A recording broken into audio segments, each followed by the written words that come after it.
L'adrénaline, ça c'est la drogue passe-partout. C'est-à-dire que c'est la drogue qu'on utilise un peu dans 60 000 indications. C'est un puissant agoniste alpha 1 et alpha 2, bêta 1 et bêta 2 adrénergique. Voilà, c'est du tout-terrain. Ça agit sur tous les récepteurs. Effet inotrope positif, chronotrope positif, dromotrope positif et vasoconstricteur marqué. C'est la drogue, voilà, justement, passe-partout.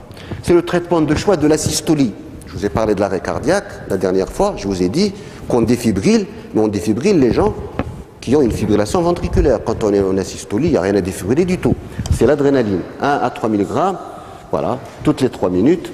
C'est le traitement de choix du choc anaphylactique. Le choc anaphylactique égale l'adrénaline. Si vous ne retenez que ça, vous traiterez tous les chocs anaphylactiques avec succès. Choc anaphylactique égale adrénaline. Pourquoi? Parce que c'est vasopresseur, parce que c'est bronchodilatateur, et vous savez que dans le choc anaphylactique, on peut avoir une bronchoconstriction. Et puis vous avez les autres indications. Dans le choc anaphylactique, je vous ai dit comment est-ce qu'on fait, 0,1 à 0,2 mg, donc on dilue une ampoule de 1 mg dans 10 et on passe cc par cc.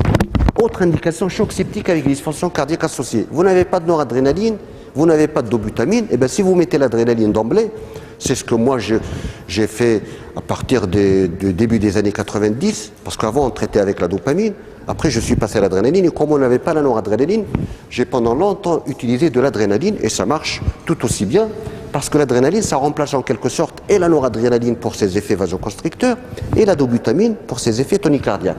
Donc choc septique avec dysfonction cardiaque associée, toutes les hypotensions sévères, vous avez quelqu'un qui est aux urgences pour un état de choc quel qu'il soit. Eh bien, vous remplissez, vous faites tout ce que vous pouvez, ça ne marche pas. Eh bien, mettez de l'adrénaline. N'hésitez pas à mettre de l'adrénaline ou peut-être la noradrénaline. D'accord? Asthme aigu grave.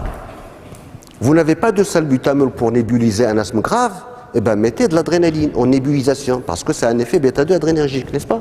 Asthme grave en nébulisation ou en intraveineux. Vous voulez traiter un asthme grave par voie intraveineuse, n'est-ce pas? Mais le malade est en hypotension artérielle. Ça arrive. Il arrive que dans un asthme grave, on soit en hypotension artérielle. Si vous mettez du salbutamol, qu'est-ce qui risque d'arriver en intraveineux? Le salbutamol, c'est quoi? C'est un bêta-adrénergique.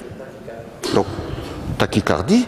Mais sur les vaisseaux, qu'est-ce que ça donne? La vasodilatation. Donc, si vous mettez du salbutamol à la seringue électrique chez quelqu'un qui a un bronchospasme, mais aussi une hypotension artérielle, vous allez faire baisser la tension davantage. Donc, tous les asthmes graves en hypotension artérielle, on les traite avec de l'adrénaline, pas avec du salbutamol. Et l'adrénaline à dose bêta-adrénergique. Alors, pour l'adrénaline, quand on est à moins de 0,1 microgramme par kilo et par minute, on n'a que des effets bêta. Au-delà de 0,1 microgramme par kilo et par minute, nous avons des effets alpha. Donc, si vous voulez traiter un asthme grave avec de l'adrénaline parce qu'il y a une hypotension, vous allez utiliser une dose supérieure à 0,1 microgramme par kilo et par minute. Retenez ces doses.